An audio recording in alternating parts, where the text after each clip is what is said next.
Hello student, ये basic electrical engineering का 36 lecture है। 35 मैं पहले पढ़ा चुका हूँ, उन्हें पढ़ लेना, उसके बाद इस वाले लेक्चर को देखना, क्योंकि बैटरी के जो पीछे वाले लेक्चर हैं वो बहुत इंपॉर्टेंट हैं इस वाले लेक्चर को जानने से पहले। ठीक है, उसे ज़रूर जान लेना। उसके बाद ये वाले समझ में आएंगे, क्योंकि उनकी ब्रीफ एज ए तालिका है यहाँ पर जो मैं पढ़ा चुका हूँ। केवल मैं पढ़ूँगा और आपको लिखना है तो लिख लेना, क्योंकि बहुत ही ज़्यादा इंपॉर्टेंट फैक्टर्स हैं इसके अंदर। वही हैं जो आपके एग्ज़ाम वगैरह में आएंगे कम्पिटिटिव में।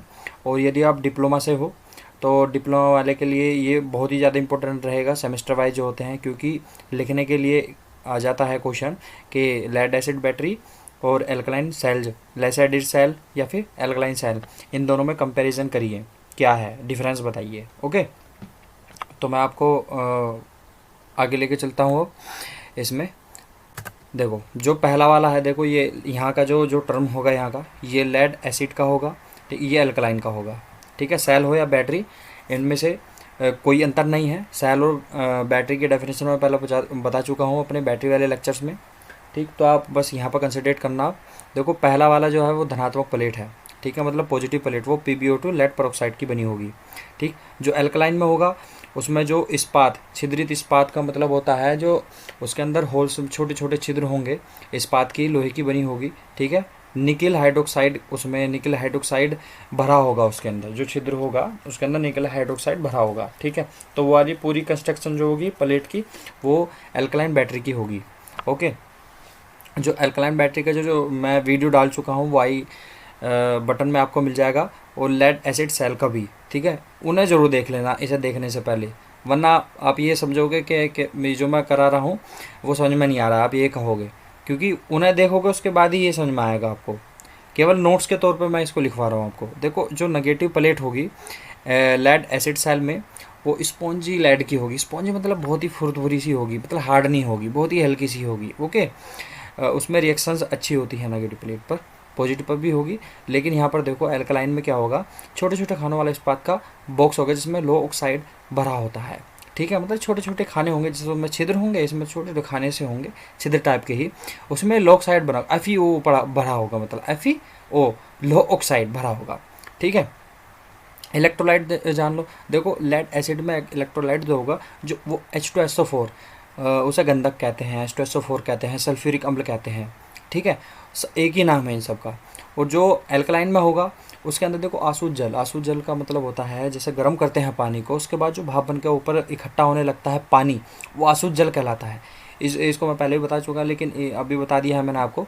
तो उस आसूत जल के अंदर, उस जल का 20%, कितना, 20% केवल हाइड्रोक्साइड होना चाहिए, उसके अंदर 1% केवल लिथियम ऑक्साइड होना चाहिए, लिथियम हाइड्रेट, लिथियम हाइड्रेट, क्या, LiOH, लिथियम हाइड्रेट होना चाहिए। तो उसका जो पूरा घोल बनेगा वो किसके लिए होगा, एल्कलाइन के लिए, एल्कलाइन सेल के लिए। ओके, तो उसका जो घोल है वो क्या कहलाएगा, वो इलेक्ट्रोलाइट कहलाएगा, जिसमें रिएक्शंस होती हैं प्लेटों पर, जिसके द्वारा होती हैं। ठीक है, अब यहाँ पर मेन चीज़ क्या है कि एक प्लेट पर कितना EMF होगा, वोल्टेज होगी, EMF को या वोल्टेज होगी। तो जो लेड एसिड है उसके अंदर 2 वोल्ट होगी, मतलब पर सेल का जो वोल्ट है 2 वोल्ट होता है, और इसमें 1.2 वोल्ट होता है एल्कलाइन में केवल। देखो एम्पियर हावर का मतलब होता है, जैसे mAh कहते हैं ना, जैसे किसी किसी बैटरी की बताइए भाई कितनी mAh की बैटरी है, वो कहते हैं कि 2500 mAh की है, 2600 mAh की है, 5000 mAh की है। तो वो उसका मतलब होता है उसकी एक तरह से एम्पियर हावर कैपेसिटी। ठीक है, एफिशिएंसी देखो एम्पियर घंटा, जैसे यहाँ एम का मतलब मिली, MA का मतलब एम्पियर, MAH का मतलब होता है हावर। ओके, कितनी मिली एम्पियर हावर की है, उससे आपको ये पता चल सकता है। देखो क्या है कि एफिशिएंसी 2 प्रकार से होते हैं, मिली एम्पियर हावर की और वाट हावर की। इनको बहुत ही अच्छी तरीके से आने वाले लेक्चरों में डिस्कस करूँगा मैं आपको, बहुत ही अच्छी तरीके से। बस आप इतने जान लो कि 90 से 95% किसकी होती है, लेड एसिड की। ठीक है, और ये कौन सी वाली होती है, एम्पियर हावर की। वो देखो वाट आवर वाली होती है थोड़ी कम होती है, 70 से 80%, 70 से 80%। इसमें क्या होगी, जो एल्कलाइन में होती है एम्पियर हावर कैपेसिटी जो होती है, एफिशिएंसी जो होती है इसकी, वो 80% होती है, और जो वाट आवर वाली होती है वो 60% होती है केवल। ठीक है, अब देखो इंटरनल रेजिस्टेंस पे आ जाए तो इसका इंटरनल रेजिस्टेंस जो होता है पर प्लेट का वो कम होता है, या फिर टोटल इंटरनल रेजिस्टेंस काउंट करें तो भी कम होता है, कंपेयर करें तो एल्कलाइन बैटरी से इसमें ज़्यादा होता है इसका। ओके, अब नेक्स्ट चलते हैं। देखो 7वां जो कह रहा है, अब जो सातवां होगा वो क्या होगा, जब हम खरीदते हैं ना एसिड सेल को, तो उसमें क्या होता है कि ये सस्ती आती है थोड़ी सी, किसे, एल्कलाइन बैटरी से सस्ती आती है। देखो प्रारंभिक मूल्य का मतलब होता है जब हम उसे खरीदते हैं ना तो उसका मूल्य कम होता है कंपेयर करें तो एल्कलाइन बैटरी से। लेकिन क्या है, खर्चा कहाँ ज़्यादा आता है, इसकी रख रखाव में खर्चा ज़्यादा आता है। रख रखाव का मतलब होता है लाते हैं, ठीक है, लाने के बाद चार्ज करते हैं, चलो वो घर में चल रही है, अब वो चार्जिंग डिस्चार्जिंग हो रही है, उसके बाद इलेक्ट्रोलाइट भी उसका ख़त्म हो जा रहा है, उसके बाद फिर दोबारा से पानी लेकर आइए, पानी कौन सा लेकर आइए, ये वाला यहाँ पर जो आसू जल है वही डिस्टिल वाटर जो है, क्योंकि यहाँ पर जो को इलेक्ट्रोलाइट के अंदर देखो तनु गंधक अम्ल, तनु का मतलब होता है कि उसके अंदर हमने पानी है, पानी की मात्रा है उसके अंदर। अगर कोई प्योर है तो उसे कहते हैं कंसनट्रेट, गाढ़ा होता है, कंसनट्रेट कहते हैं उसको। तनु, तनु का मतलब होता है जो हल्का सा हो, उसमें पानी की मात्रा मिलाकर उसकी उसकी जो डेंसिटी है उसको थोड़ा सा कम कर देना, ठीक है। अब जैसा पानी समझो, पानी, पानी का मतलब होता है पानी किसी भी आकार में एकदम से शेप ले लेता है, लेकिन यदि हम कहने लग जाए शहद को, अब शहद को एकदम डालेंगे तो वो एकदम से शेप नहीं, धीरे धीरे शेप लेता है। तो उसकी अब समझ लो उस चीज़ को, देखो जो शहद है, शहद एक एग्जांपल के तौर पर मैं कह रहा हूँ, तो वो कंसनट्रेट है शहद, लेकिन यहाँ पर पानी, पानी जो है वो डाइल्यूट है। इसी प्रकार से हमें कहते हैं जो गंधक है ना वो डाइल्यूट वाला है, कम मतलब एक तरह से लिक्विड टाइप में है, उसमें पानी की मात्रा ज़्यादा है, ठीक है। मैं यहाँ बता रहा था आपको सातवें ऑप्शन पर। तो सातवां जो है, सातवां जो बिंदु है इसका, वो क्या है कि जब जो लेड एसिड सेल है या बैटरी है उसको जब हम खरीदते हैं तो वो कम खर्च में आती है, ठीक है, कम कॉस्ट लगती है, लेकिन उसको मेंटेनेंस करना, उसके इलेक्ट्रोलाइट को फिर दोबारा से ला के भरना, तो उसमें दिक्कत आती है। कभी कभी प्लेट ख़राब हो जाती है तो उसको चेंज करवाना, तो यहाँ सब में दिक्कत आती है, इसमें तो खर्च ज़्यादा हो जाता है। लेकिन इन सब में ऐसा नहीं है, किसमें, एल्कलाइन में। एल्कलाइन में अपोजिट है इसके, इसमें क्या खर्च ज़्यादा करना पड़ता है शुरू शुरू में खरीदते समय, ठीक है, क्योंकि महंगी आती है, लेकिन इसमें रख रखाव बहुत ही कम होता है, बहुत ही कम, इसलिए वहाँ पे खर्चा नहीं होता है। अब देखो जैसे लाइफ, अब आपने जान लिया, देखो रख रखाव ज़्यादा करना पड़ेगा, तो हम समझ गए हैं कि लेड एसिड सेल जो है उसकी जो लाइफ है, आठवां ऑप्शन क्या है, लाइफ मतलब जीवन काल, 1200 बार आवेश और मतलब चार्जिंग और डिस्चार्जिंग करेंगे तो उसके बाद क्या हो जाती है कि ऐसा हो जाती है कि वो ख़त्म ही समझो, ख़राब ही समझो, ठीक है। लेकिन इसमें कम से कम 5 साल तक ये चलेगी एल्कलाइन वाली, उसके बाद ही ख़त्म होगी ये। ख़त्म का मतलब डेड, बेकार हो जाना, प्लेट वलेट ख़राब हो जाना। तो ये कंडीशंस बता दी हैं देखो, ठीक है। अब ये भार, भार देखो, भार का मतलब क्या होता है, उसका वजन। तो जो ये है लेड एसिड सेल, उसका वजन थोड़ा ज़्यादा होता है क्योंकि उसके अंदर इलेक्ट्रोलाइट पानी, क्योंकि अलग अलग सेक्शंस हो गए, सेपरेटर्स लगे होंगे उसके अंदर।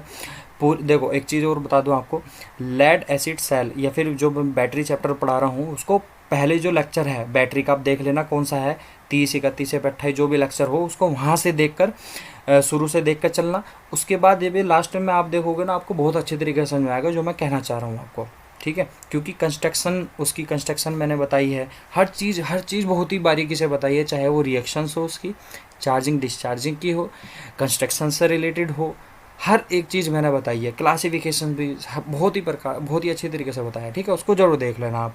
अब देखो भार बता रहा हूँ तो ये भार ज़्यादा होता है इसका, लेकिन एल्कलाइन का कम होता है, वो छोटी छोटी होती हैं, ये बड़ी बड़ी होती हैं, ठीक है। और सामर्थ्य देख लो, सामर्थ्य का मतलब क्या होता है, उसकी सामर्थ्य, ताकत, शक्ति, ऐसे कह सकते हैं। देखो सावधानी, इसमें क्या है, सामर्थ्य का मतलब होता है उसकी बाहर की स्ट्रक्चर, टूट फूट वाला, ये सब चीज़, उसकी कितनी ताकत है उसमें, ये सब चीज़ों को झेलने की, ठीक है।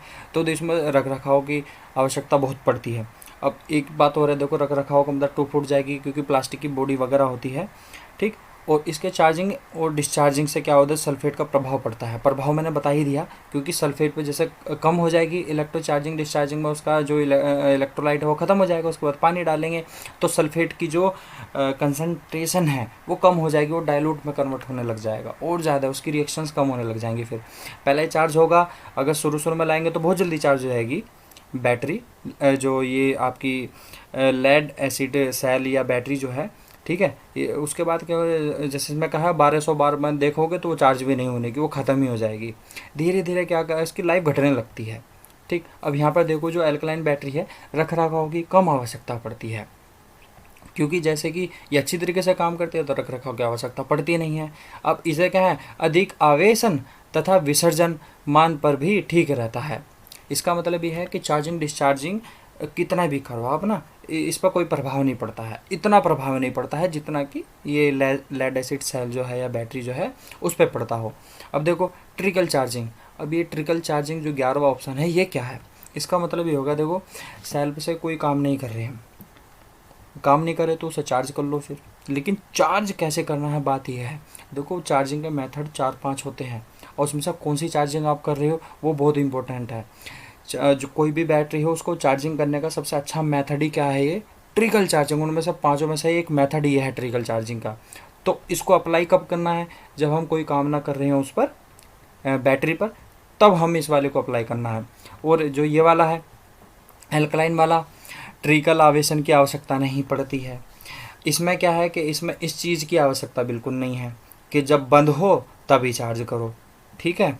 अब देखो ये ट्रिकल चार्जिंग, मैं आपको बता दूं ट्रिकल चार्जिंग क्या होती है, थोड़ा सा ही मैं बता दे रहा हूँ आपको जिससे कि ये पता चल जाए कि ट्रिकल चार्जिंग है, क्योंकि मैंने पढ़ाया नहीं है अभी आपको पीछे, क्योंकि था भी नहीं है टॉपिक अभी। ट्रिकल चार्जिंग ही अलग चीज़ है। तो ट्रिकल चार्जिंग आवेशन क्या होता है, देखो हम क्या करते हैं, जो बैटरी होती है बैटरी को पॉजिटिव नेगेटिव टर्मिनल पर लगा देंगे, क्योंकि पॉजिटिव नेगेटिव ही सप्लाई चाहिए होगा उसे चार्ज करने के लिए। तो हम क्या करते हैं कि करंट की वैल्यू को कम कर देते हैं, कम करंट पर अधिक समय के लिए चार्ज करना। ज़्यादा समय तक के लिए चार्ज करेंगे कम करंट पर तो वो बहुत ही आराम से चार्ज होगी, उस पर इफ़ेक्ट बहुत कम पड़ेगा, ठीक है। तो उससे क्या होगा, वो ख़राब भी नहीं होगी। तो वही चीज़, वही प्रोसेस क्या कहलाता है, ट्रिकल चार्जिंग का प्रोसेस करता है, आवेशन का प्रोसेस। तो 11वां ऑप्शन क्लियर हो गया आपका। अब देखो 12वां, चार्जिंग और डिस्चार्जिंग दर, मतलब ये है कि उसे कितनी तेज़ी से करें कितनी तेज़ी से नहीं। तो 7वां जो 12वां ऑप्शन है वो कह रहा है देखो इन्हें उच्च दर से आवेशन या विसर्जन नहीं करना चाहिए। मतलब चार्जिंग और डिस्चार्जिंग जो है वो लंबे समय तक चलनी चाहिए। ऐसा नहीं है कि कम समय में बहुत ही तकड़ा एकदम चार्ज कर लिया, जैसा आजकल के मोबाइलों में क्या चल रहा है कि भाई 50 वोल्ट की चार्जिंग आ रही है, वो लगा दिया 15-20 मिनट में ही पूरा 100% चार्ज हो गया। तो इससे जो बैटरी है वो ख़राब हो जाएगी, देखना बहुत प्रॉब्लम होगी इसमें। क्योंकि शुरू में क्या करते हैं 15 मिनट में चार्ज हो जाती है, उसके बाद धीरे धीरे उसकी जो कैपेसिटी है मोबाइल की बैटरी की वो कम होने लगती है, फिर वो प्रॉब्लम करने लगता है। तो ये प्रॉब्लम आने वाली है जितनी मोबाइल है। ट्रिकल चार्जिंग बहुत ही अच्छी चार्जिंग है, आजकल फास्ट चार्जिंग का तो ऑप्शन आ रहा है, पर ये सब ख़राब है, सब बेकार है। अब देखो क्या है, समय तो बचता है खैर, लेकिन आप यहाँ टॉपिक पर ध्यान दीजिए। देखो आवेशन और विसर्जन की दर, इसमें क्या था कि आवेशन और विसर्जन नहीं करना चाहिए उच्च दर से, कम समय में ही बहुत ज़्यादा चार्जिंग हम कर ले, ज़्यादा का मतलब बहुत फास्ट चार्जिंग कर ले। अब देखो इनमें प्लेट जो अल्कलाइन वाली है उसमें देखो इनमें प्लेटों की बिना हानि पहुँचाए, इसमें प्लेटों में हानि पहुँचाए उस दर से हम आवेशन विसर्जन किया जा सकता है। इसमें प्लेटों पर कोई प्रभाव नहीं पड़ेगा अल्कलाइन पर, हम कितनी भी ट्रिकल चार्जिंग के अलावा जो और भी चार्जिंग होगी उसको अप्लाई कर लें तो इस पर कोई प्रभाव नहीं पड़ेगा। हम चाहे कम समय में अधिक चार्जिंग वाला प्रोसेस अपनाएं तो वो भी इस पर अप्लाई हो सकता है। किस पर, केवल एल्कलाइन पर, ना कि लेड एसिड सेल पर या फिर बैटरी पर। अब देखो 13वां ऑप्शन क्या है, जो 13वां ऑप्शन है विसर्जन दर, वो चार्जिंग वाला हो गया, ये विसर्जन हो गया। जो लेड एसिड वाली सेल या फिर बैटरी है उनको हम जब वो डिस्चार्ज हो जाती है पूरी की पूरी लो हो जाती है तो उनको ऐसे ही नहीं छोड़ते, वो ख़राब हो जाएगी। लेकिन यहाँ पर क्या है एल्कलाइन में इन्हें विसर्जन अवस्था में छोड़ दो तो भी कोई दिक्कत नहीं है, ठीक है। एडवांटेज है मतलब एल्कलाइन का इसमें। और देखो शॉर्ट सर्किट वाला जो 14वां ऑप्शन है 14 वाला, तो वो क्या कह रहा है, शॉर्ट सर्किट से सेल की आयु की कम हो जाती है। अब यहाँ समझो इसको क्या है, देखो एक पॉजिटिव होगा एक नेगेटिव होगा, 2 टर्मिनल होंगे ना सेल के। अब उसको हम किसी एक तार से जोड़ दें तो क्या होगा, वो शॉर्ट सर्किट हो जाएगा। लेकिन हम उसको किसी एक इक्विपमेंट बल्ब लगाकर किसी चीज़ से जोड़ देंगे तब वो एकदम से क्या होगी, शॉर्ट नहीं होगी। वो क्या करेगी, यूटिलाइज करेगी, उसको जलाएगी, उसके बाद डिस्चार्ज होगी, ठीक है। तो वो दोनों में अंतर है। जो मैंने पहले ही तार से या फिर तारों को पॉजिटिव नेगेटिव को शॉर्ट कर दिया तो वो क्या होगा, शॉर्ट का मतलब होता है एक दूसरे को टच कर देना, तो वहाँ से क्या हो जाएगी, वो एकदम लो हो जाएगी, कैपेसिटी एकदम डाउन हो जाएगी उसकी। वो जो तार होगा वो हो सकता है कि वो भी जला दे, ठीक है। तो उससे बचना है जो लघु परिपथ है उस स्थिति से। देखो लघु परिपथ करने पर कोई प्रभाव नहीं पड़ता है, लेकिन जो एल्कलाइन वाली है ना इसमें कोई ऐसा देखने को नहीं मिलता है, ध्यान रखना। क्योंकि अब इसी के एडवांटेज ज़्यादा हैं, लेकिन क्या है कि ये वाली जो होती है वो महंगी आती है और ये वाली क्या आती है थोड़ी सस्ती आती है।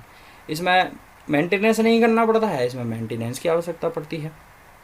सस्ती आने की वजह से लेड एसिड सेल को हम खरीदते हैं ज़्यादातर, ठीक है। चार्जिंग विचार्जिंग भी करने लगते हैं, तो वो तो बात अलग है। लेकिन यहाँ तक बताओ कि 14 जो पॉइंट मैंने बताए हैं, ये इनमें से कोई आपको समझ में आया है या नहीं, ठीक है। यदि इनमें से कोई समझ में नहीं आया हो तो आप कमेंट में लिख देना, उसको मैं नेक्स्ट वाली जो वीडियो बनाऊंगा उसमें मैं आपको डिस्कस कर दूंगा, ठीक है।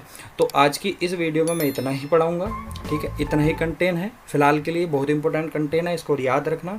अब मैं नेक्स्ट लेक्चर में जो भी बैटरी का ही होगा अभी, तो उसमें मैं आपको बहुत ही अच्छी तरीके से जो भी टॉपिक होगा उसको डिस्कस करूँगा, ठीक है। और लेक्चर के लिए और भी बेसिक इलेक्ट्रिकल या फिर जो इंजीनियरिंग के और भी लेक्चर्स मैं इसमें लेकर आऊँगा। तो यदि आपको अच्छे लग रहे हो तो भाई सब्सक्राइब कर देना, ठीक है, वरना कोई ज़रूरत नहीं है, आपकी इच्छा है। बाकी मैं तो वीडियो डालता ही रहूँगा, ठीक है। बाय।